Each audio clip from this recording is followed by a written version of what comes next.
तो स्वागत आप सभी का सोलो लेवलिंग रैग्नारॉक के एक और नए एपिसोड में। तो प्रीवियस एपिसोड के आखिर में हम लोगों ने देखा जो सुहो होता है वो अवेकन मिस्ट बर्न को हरा दिया होता है, लेकिन तभी उसके सामने एक सी रैंक का अवेकन मिस्ट बर्न आ जाता है और वो उस पर अटैक कर देता है। उसके बाद हम लोग कुछ मिलिट्री सोल्जर्स को देखते हैं जो कि शहर में अनाउंस कर रहे होते हैं कि आर्ट यूनिवर्सिटी में डंजन ब्रेक हो गया है और उस एरिया के जो लोग होते हैं वो वहाँ से इवैक्यूएट कर रहे होते हैं। उनमें से एक ऑफिसर कहता है लालत है, लोग जो है वो मर रहे हैं, लेकिन हम बस खड़े होने के अलावा कुछ भी नहीं कर सकते। हंटर एसोसिएशन के भेजे हुए हंटर यहाँ पर कब तक आएंगे? तब दूसरा ऑफिसर कहता है लगता है बी रैंक और उसके के ऊपर रैंक के हंटर को यहाँ पर आने में थोड़ा समय लग जाएगा। तभी साइड वाला ऑफिसर कहता है क्या बी रैंक? पर उन्होंने कहा था कि ये तो गेट बस डी रैंक का गेट है। ऑफिसर बताता है एसोसिएशन थोड़ा सतर्क हो रही है क्योंकि जो हंटर इफेक्ट हुआ है वो एक सी रैंक का हंटर था। आगे हम लोग सुहो की तरफ का सीन दिखाया जाता है जहाँ पर उसके सामने किम होता है जो कि अब एक सी रैंक के अवेकन मिस्ट बर्न बन चुका है। उसे देख के सुहो अपने मन में कहता है क्या इसने नीचे के फ्लोर से यहाँ पर जंप लगाई? ये एक सी रैंक का मिस्ट बर्न है, इसके पास एक वेपन भी है, यकीनन ये पहले के मिस्ट बर्न से अलग है, पर मैं भी अभी पहले ही अवेक हुआ हूँ तो क्या इसके सामने मेरे खड़े होने का कोई भी चांस नहीं है? मिस्ट बर्न सुहो पर अटैक कर देता है। हालांकि जो सुहो होता है वो जैसे तैसे अटैक को डॉज कर देता है। मिस्ट बर्न सुहो पे फिर से अटैक कर देता है। सुहो जो होता है वो वहाँ से भागने लग जाता है एंड वो अपने मन में कहता है नहीं नहीं, मैं इस मॉन्स्टर का सामना नहीं कर सकता। तो इसलिए हंटर को अलग अलग रैंक दी जाती है और उनको रैंक के हिसाब से ही स्प्लिट कर दिया जाता है। आखिरकार यहाँ पर हंटर्स कब तक आएंगे? अगर मैं दूसरे हंटर को आने तक इसे संभाल पाऊँ तो ये बहुत ही ज्यादा काफी होगा।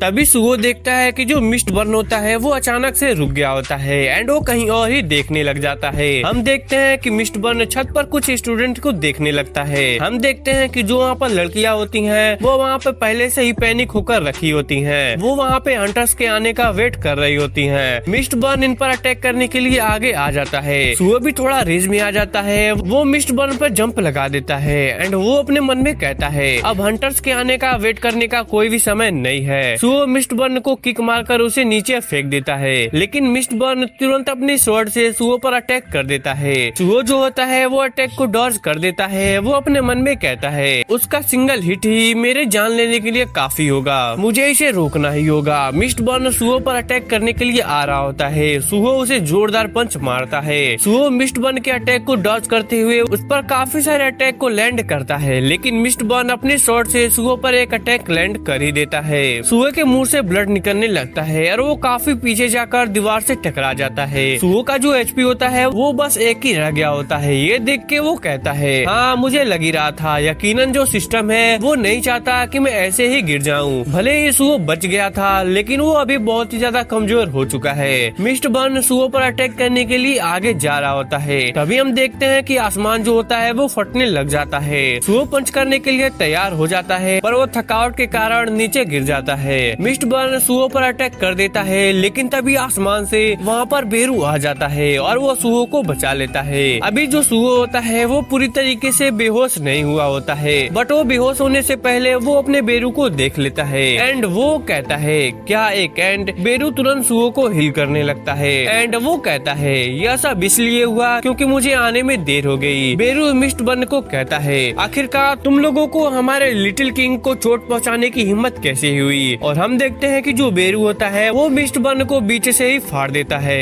आगे हम लोग सुहो के आर्ट टीचर को देखते हैं। उनके सामने एक मिस्ट बर्न आ जाता है। वो बेचारे बहुत ही ज्यादा डर गए थे। तभी हम देखते हैं कि बेरू भी यहाँ पे काफी तेजी से उनके सामने जाके मिस्ट बर्न को खत्म कर देता है। आगे बेरू इन सारे मिस्ट बर्न को खत्म करने लगता है एंड सबको खत्म करने के बाद वो सुहो के पास आ जाता है एंड वो उससे कहता है काफी समय हो गया मेरे यंग मुनार्स। आगे हम देखते हैं कि सुहो को बेरू के सपने आने लगते हैं। सुहो को उसकी सारी यादें धीरे धीरे याद आने लगती हैं। तभी सुहो उठ जाता है। हम देखते हैं कि वो एक हॉस्पिटल में होता है। तभी सुहो को किसी पर्सन का फोन आता है, शायद ये यूजिन हो एंड वो कहता है सुहो आखिरकार तुम्हारे साथ क्या हुआ? क्या तुम्हें ज्यादा चोट तो नहीं आई? नहीं, इससे कुछ भी नहीं होने वाला। ये जो दुनिया है वो बहुत ही ज्यादा तबाही में है, तो मैं तुम्हें कुछ अवेकन बॉडीगार्ड देता हूँ। सुहो यूजिन से कहता है अंकल मैं ठीक हूँ। और सुहो अपने मन में कहता है जब मैंने अपनी आंखें खोली तो उस दिन को गुजरे हुए 2 दिन हो चुके थे। काफी ज्यादा हताहत होने के कारण ये जो इंसिडेंट था वो काफी काफी हॉट टॉपिक बन गया। सुओ न्यूज को देखने लगता है जहाँ पर इसी इंसिडेंट्स के बारे में न्यूज चल रही होती है। मिस्ट बर्न मॉन्स्टर जो हंटर को भी इफेक्ट करते हैं और उन्हें मॉन्स्टर बना देते हैं। यहाँ तक ये इंसिडेंस मिडल साइड में होता है। फिर भी हंटर एसोसिएशन ने इसको रिस्पॉन्ड करने में देरी लगा दी। जब हंटर वहाँ पर पहुँचे वहाँ पर एक मिस्ट्री रह गई। पता नहीं कैसे आर्ट यूनिवर्सिटी में जितने भी मिस्ट बर्न मॉन्स्टर थे वो सब मारे जा चुके थे। यह सब देखने के बाद सुओ बेड से उठ जाता है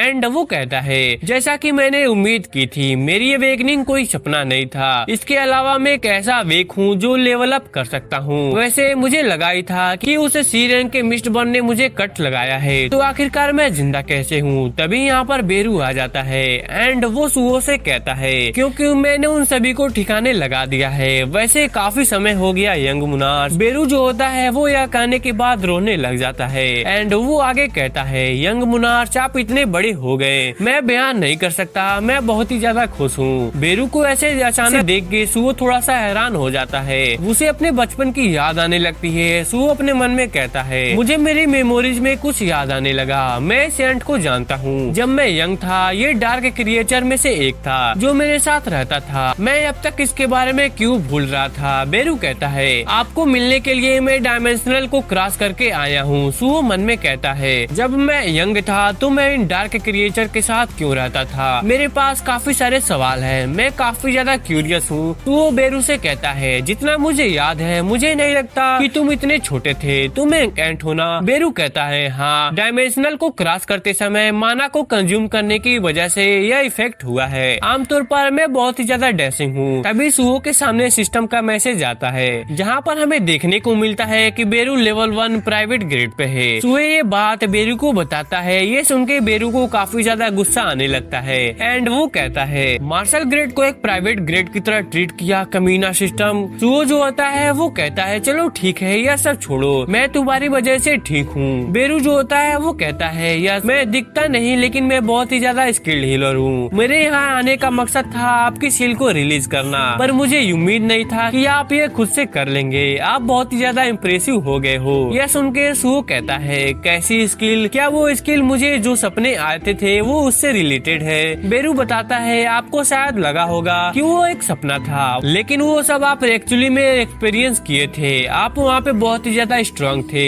जब आप मुझसे फाइट किए थे। यहाँ तक ग्रेट शैडो मुनार्च संग जिनू ने आप नॉर्मल जिंदगी जी पाए। इसके लिए आपकी पावर के साथ आपकी यादों को भी सील कर दिया गया था। जिनू का नाम सुनते ही सुओ बहुत ही ज्यादा हैरान हो जाता है। वो बेरू को पकड़ लेता है। वो उससे कहता है मेरे डैड, जैसा कि मैंने सोचा था तुम मेरे डैड से रिलेटेड होना जो घर को छोड़कर चले गए। बेरू सुओ से कहता है नहीं, उन्होंने घर को नहीं छोड़ा, वो आउटर स्पेस में गए हैं। वो कहता है क्या आउटर स्पेस, अब इसका क्या मतलब है। बेरू बताता है सिंपल बताऊं तो ग्रेट शैडो मुनार्च संग जिनू आउटर स्पेस के लिए गए हैं और उन घुसपैठियों के खिलाफ लड़ रहे हैं जो इस दुनिया पे कब्जा करना चाहते हैं। यह सुन के सुओ कहता है क्या मेरे पापा इस दुनिया को प्रोटेक्ट कर रहे हैं। बेरू कहता हाँ, एक ड्रीम जो आउटर स्पेस के गॉड है। ये ड्रीम्स अपने दूतों को इस दुनिया को तबाह करने के लिए भेज रहे हैं। जब मैं आपसे मिलने के लिए आ रहा था मुझे भी रास्ते में बहुत सारे एनिमीज का सामना हुआ। यकीनन इसी कारण ये अर्थ पर एक गेट है और मॉन्स्टर दिखाई देने लगे हैं। सुओ कहता है तो क्या माँ भी उनके साथ ही गई है। ये सुन के बेरू और भी ज्यादा हैरान हो जाता है और वो कहता है क्या नहीं।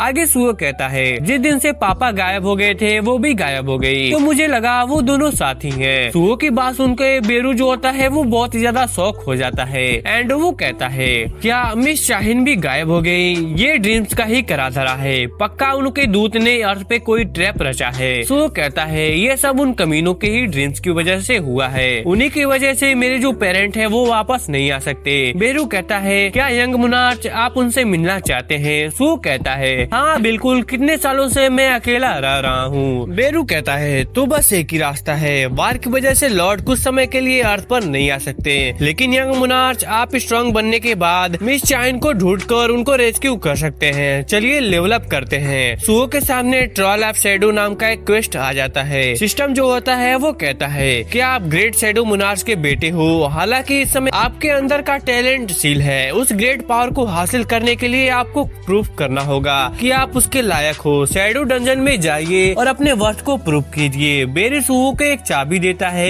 ये चाबी डंजन की है, इसे सुओ के शैडो में यूज किया जा सकता है। बेरू सुहो से कहता है आपकी शैडो में उसको लगाइए। सुहो अपनी शैडो में उस की को लगाता है और शैडो डंजन का गेट ओपन हो जाता है। बेरू कहता है यंग मोनार्च अंदर जाइए और वो सारी पावर्स को हासिल कीजिए जो आपकी हैं। सुहो मन में कहता है मुझे अभी भी यकीन नहीं हो रहा, आउटर स्पेस, गॉड के साथ वार और शैडो मोनार्च ये सब बकवास लग रहा है, लेकिन अगर मैं स्ट्रांग होने के बाद उनसे मिल सकता हूँ तो मैं जितना लेवल अप कर सकता हूँ मैं उतना लेवल अप करूंगा। हमें थोड़ा सा फ्लैशबैक का सीन दिखाया जाता है जहाँ पर जिनू बेरू से कहता है बेरू अर्थ पे जाओ और सुहो के सील को रिलीज कर दो। बेरू कहता है मेरा लॉर्ड, आपका मतलब यंग मोनार्च की सील? जिनू कहता है हाँ, शायद वहाँ पे ड्रीम्स का हमला हो गया होगा। सुहो की सील हुई पावर्स और उसकी यादों को वापस कर दो, साथ ही तुम उसके साथ रहो और साथ ही में तुम अर्थ को प्रोटेक्ट करो और बाकी के लिए तुम हालात के हिसाब से अपने विचारों से जो करना है वो कर सकते हो। मैं इसकी तुम्हें इजाजत देता हूँ। उसके बाद हम लोग प्रेजेंट में आते हैं जहाँ पर जो सुहो होता है वो डंजन के अंदर चला जाता है। बेरू जो होता है वो अपने मन में कहता है अगर लॉर्ड बाकी सब मुझ पर छोड़ रहे हैं तो मैं यंग मोनार्च के साइड में रहूंगा और मैं उनकी ग्रोथ को देखूंगा। आगे बेरू सुहो से कहता है